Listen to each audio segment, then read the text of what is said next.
This episode of the CyberWire is made possible in part by Intrusion. Intrusion plugs the holes in your current security architecture with applied threat intelligence. Intrusion uses machine learning and their proprietary database to make real-time block decisions based on 3 decades of internet history, reputation, and behavior for every single connection, in and out. Do you know who your network is talking to? Learn more at intrusion.com.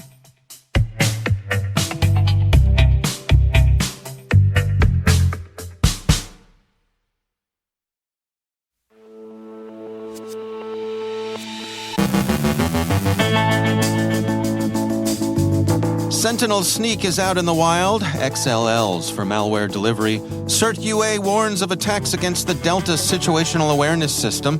FSB cyber operations against Ukraine.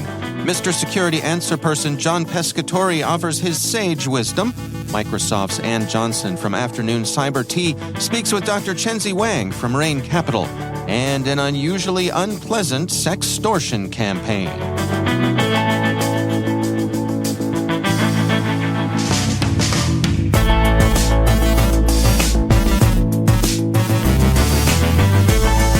From the CyberWire studios at Data Tribe, I'm Dave Bittner with your CyberWire summary for Tuesday, December 20th, 2022.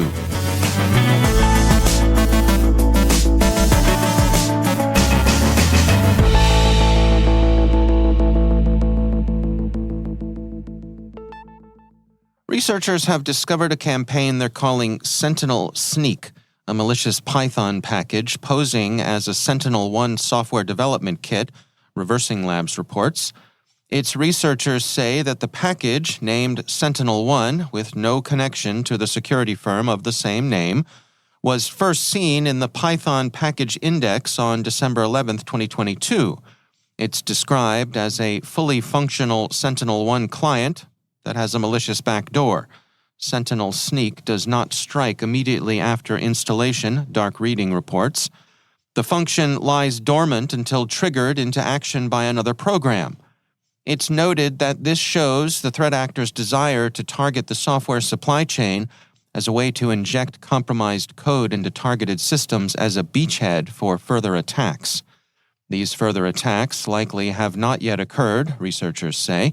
This is just the latest threat leveraging the PyPI repository amongst the use by other actors of strategies like typo squatting, ReversingLabs researchers said in their advisory. Researchers at Cisco Talos have published a report looking at the ways in which attackers are using alternative methods to execute malicious code via Office documents as Microsoft phases out support for VBA macros. Threat actors have recently started introducing malicious code to documents using Office add-ins, which are pieces of executable code in various formats and capabilities that can be added to Office applications in order to enhance the application's appearance or functionality. XLL files specifically are useful for executing malicious code via an Excel document. Talos explains, if the user attempts to open a file with the file name extension .xll in Windows Explorer, the shell will automatically attempt to launch Excel to open the .xll file. This is because .xll is the default file name extension for a specific class of Excel add-ins. Before an XLL file is loaded, Excel displays a warning about the possibility of malicious code being included. This is a similar approach as the message about potentially dangerous code, which is displayed after an Office document containing VBA macro code is opened. Unfortunately, this protection technique is often ineffective as a protection against the malicious code, as many users tend to disregard the warning. Cisco Talos has observed several high-profile threat actors using XLLs to deliver malware, including the Chinese state-sponsored actor APT-10 and the financially motivated gang Fin7. The researchers conclude that XLL abuse is likely to succeed VBA-based attacks as users upgrade their instances of Office. The Cyber Peace Institute has published its quarterly analysis of cyber operations by both Russian and Ukrainian forces. Auxiliaries continue to play a significant role on both sides, and DDoS and influence operations retain their prominence among the tactics deployed. Some of the activity in cyberspace during Russia's war has amounted to fairly conventional espionage. A Washington Post opinion piece argues that Ukraine's ability to deploy and make effective use of modern, automated command and control systems to process intelligence and conduct operations has given it the advantage over the invaders. Such systems would be obvious targets for Russian cyber operations, and those indeed seem to have been attempted. CERT-UA reports that over the weekend, it had detected attempts against its Delta system, an automated situational awareness system. It's a phishing campaign that uses emails and instant messages that misrepresent themselves as spot reports, but which carry fate grab or steal deal information collecting malware as their payload. CERT-UA offers no attribution and says it's been unable to link the campaign to any specific threat actor, but circumstantially at least, it looks like a Russian operation. Palo Alto Network's Unit 42 reports that the FSB group Trident Ursa has been highly active lately against Ukrainian targets, stating, "Since our last blog in early February covering the advanced persistent threat group Trident Ursa, also known as Gameradon, UAC 0010, Primitive Bear, and Shuckworm, Ukraine and its cyber domain has faced ever-increasing threats from Russia. Trident Ursa is a group attributed by the Security Service of Ukraine to Russia's Federal Security Service.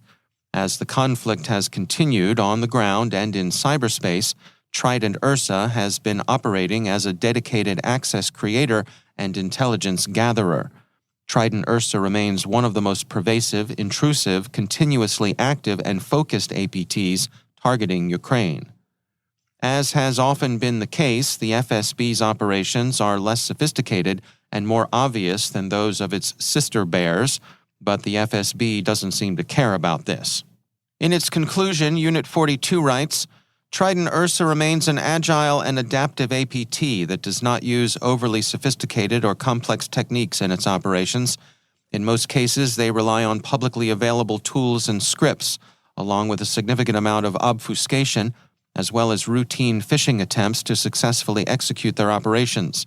This group's operations are regularly caught by researchers and government organizations, and yet they don't seem to care. They simply add additional obfuscation, new domains, and new techniques and try again, often even reusing previous samples. Continuously operating this way since at least 2014 with no sign of slowing down throughout this period of conflict, Trident Ursa continues to be successful. For all of these reasons, they remain a significant threat to Ukraine, one which Ukraine and its allies need to actively defend against. So, you don't have to be excellent, just good enough. Anything else, from the threat actor's point of view, is just gravy. They're not artists, after all. Finally, it would be unpleasant to report this at any time, but it's particularly loathsome to have to mention it during the holidays. The FBI warned yesterday that it had received, in the aggregate, more than 7,000 reports over the past year of financially motivated online sextortion of minors. Around 3,000 individual children, mostly boys, are believed to be involved. The scams, for the most part, originate outside the United States, generally in West African countries such as Nigeria and the Ivory Coast. The typical modus operandi is catfishing, intending to lure the boys into some sort of compromising online behavior, usually the posting of explicit photographs or videos, at which point the criminals extort them for money, payable by gift card, credit card, or some other transfer payment. The FBI explains that financial sextortion schemes occur in online environments where young people feel most comfortable, using common social media sites, gaming sites, or video chat applications that feel familiar and safe. On these platforms, online predators often use fake female accounts and target minor males between 14 to 17 years old, but the FBI has interviewed victims as young as 10 years old. And of course, they advise parents and other responsible adults to talk to their children and do what they can to keep them safe. And also, of course, to support and comfort them should they become victims nonetheless. Do stay safe out there.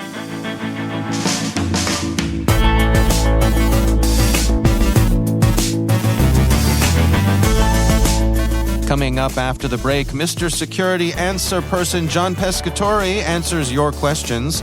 Microsoft's Ann Johnson from Afternoon Cyber Tea speaks with Dr. Chenxi Wang from Rain Capital. Stay with us.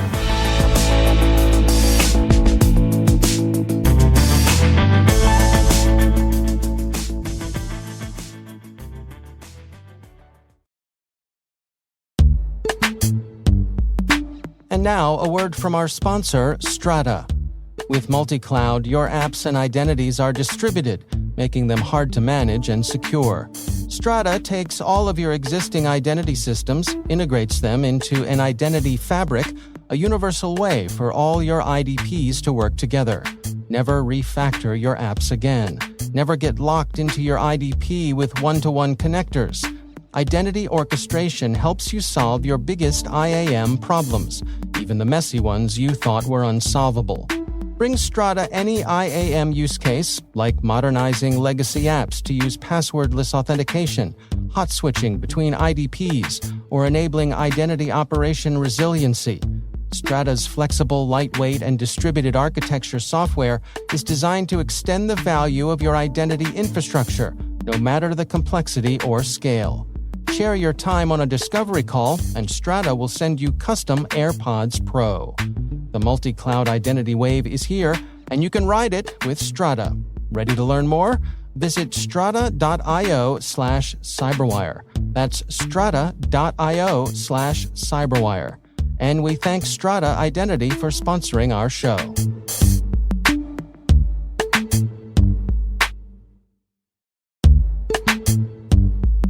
And now, a word from our sponsor, Barracuda. Right now, everyone is talking about cryptocurrency, and the cyber criminals are hiding in the conversation. Cyber criminals use social engineering loaded with urgency and fear to successfully prey on your company, your employees, and your customers.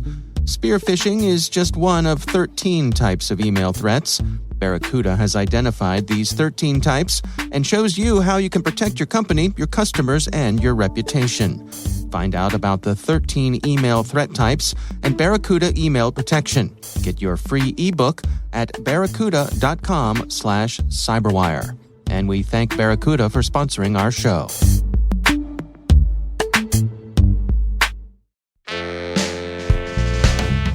Mr. Security Answer Person.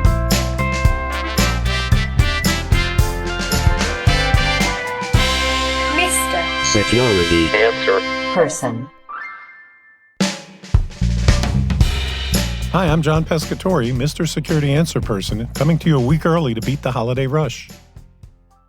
Our question for today's episode: Hi, we had a pretty good year last year, several fire drills, but no meaningful security incidents and no major non-compliance issues. But I know we had vulnerabilities, and some of those fire drills could have turned into dangerous blazes. You said earlier that moving to multi-factor authentication should be top of the list for the new year, and I've already started going on a small-scale trial early next year in 2023. MFA aside, what should my 2023 New Year's resolution project be? We are a quaint and hopeful species, aren't we?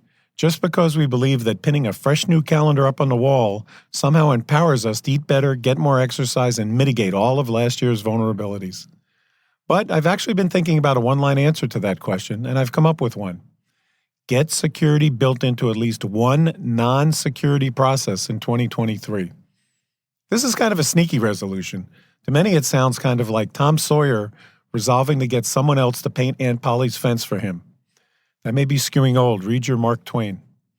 But the reality is that IT operations has been essentially getting security to paint their fences for a long time. Asset management, change management, patch management, privilege management, those are functions that IT sysadmins own, but often do poorly. Most security teams are not responsible for server, PC, or network assets and don't have the power to do adds, drops, changes, patches, etc. This is a big topic for another day. Let's focus on some simple ways of getting those other groups started on painting their own damn fences.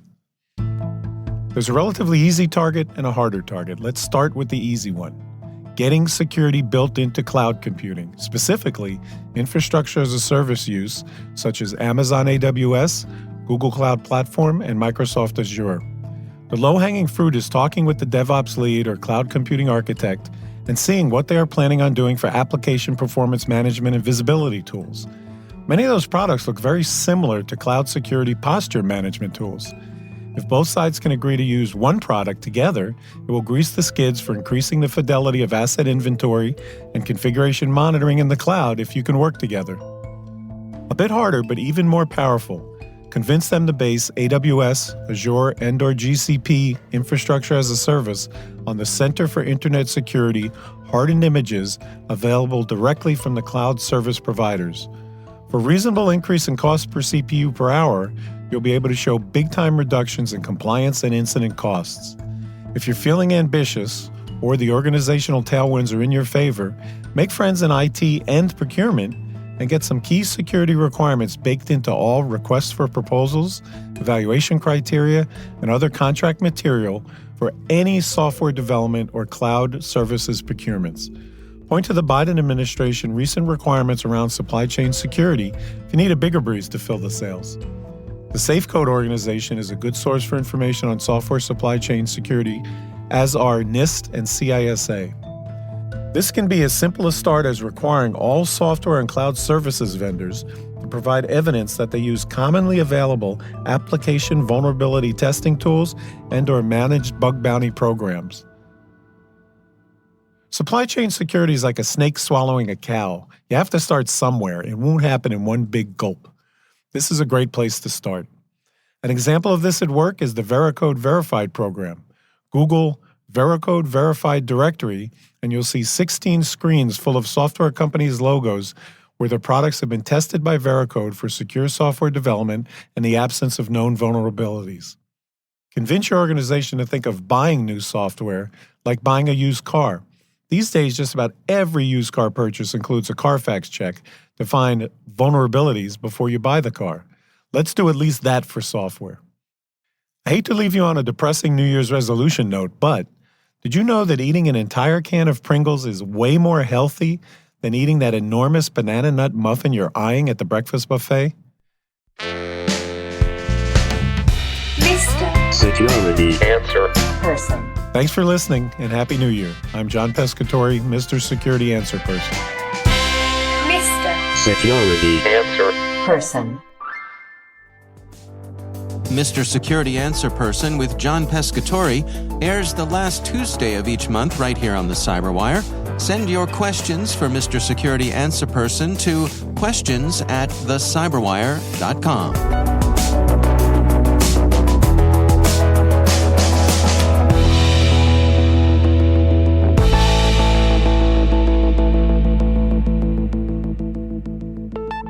Microsoft's Ann Johnson is the host of the Afternoon Cyber Tea podcast right here on the CyberWire network. In a recent episode, she spoke with Dr. Chenxi Wang from Rain Capital. Here's some highlights from their conversation. So can you talk about the last few years and how there's been this huge wave of capital invested in cyber? Why has cyber been so attractive? And then what are you seeing right now? So cyber has always been an interesting industry where it may not be as sexy as consumer tech 10 years ago, but it's always been there, the undercurrent of technology that everybody needed. And as you and I both see in the industry in the last 5-6 years, we've seen more and more regulations and compliance requirements that companies are now spending more money and require more talent to run their cybersecurity operations. And also the threats have changed tremendously. And we've seen more innovations in cyber in the last 10 years than maybe all the years combined beforehand. And those factors led to what we call a hot rising market in the last 2 years or so, 2020 and 2021. And I would say the pandemic accelerated the growth because moving from a campus-centric company culture to remote working, one of the first factors you have to put in is networking, and it's secure networking, right?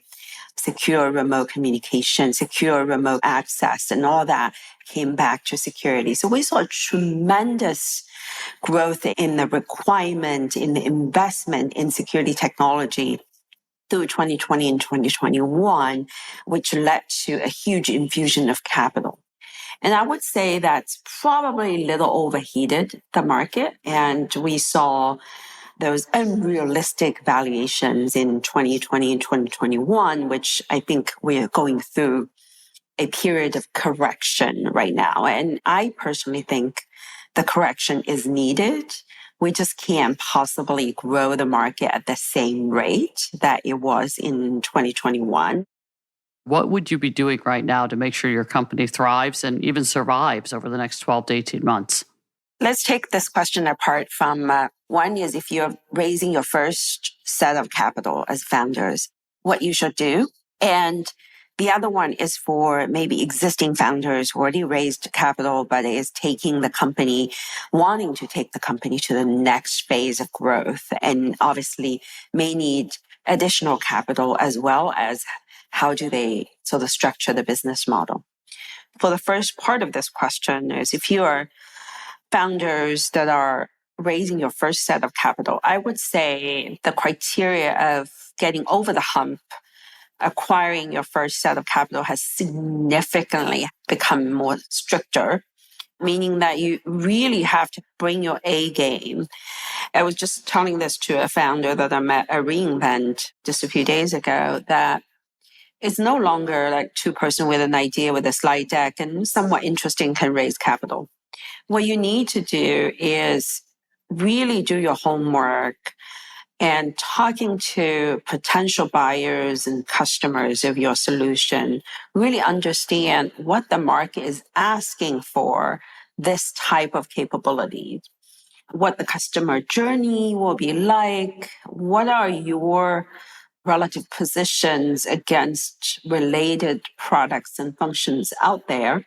And ideally, not only come with ideas and possibly a prototype product, but come with 4 or 5 potential design partners or folks who have good things to say about your approach and may even put their names behind. That's Ann Johnson from Afternoon Cyber Tea speaking with Chenxi Wang from Rain Capital. You can hear the entire interview on the Afternoon Cyber Tea podcast. That's right here on the CyberWire Podcast Network.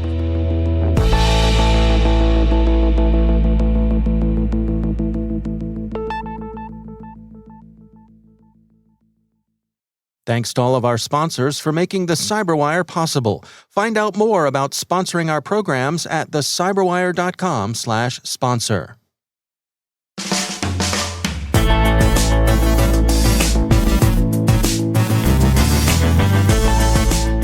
And that's the CyberWire. For links to all of today's stories, check out our daily briefing at thecyberwire.com.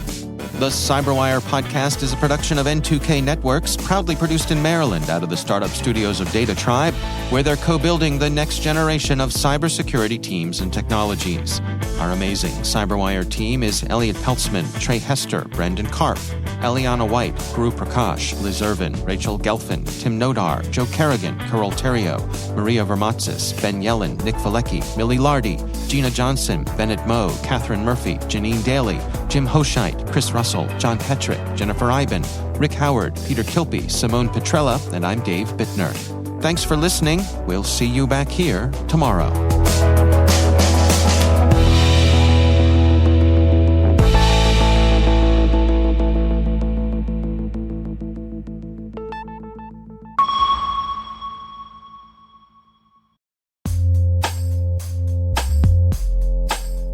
Hey everybody, Dave here. We love what we do here at the CyberWire and are proud to be able to provide news and insights that top leaders and decision makers rely on every day. We'd like to give a huge thanks to our many sponsors that make all of this possible and invite your company to join them in reaching over 250,000 unique listeners and 50,000 readers each week. Find out about opportunities to bring your brand and messages to the most influential audience in cybersecurity. Visit thecyberwire.com/sponsorship and join in on the action. One final note, we will be taking a break from our regularly published programs from Christmas Eve to New Year's Day. But not to worry, we still have an exciting lineup of great CyberWire Pro content that you won't want to miss, so stay tuned. And happy holidays, everyone.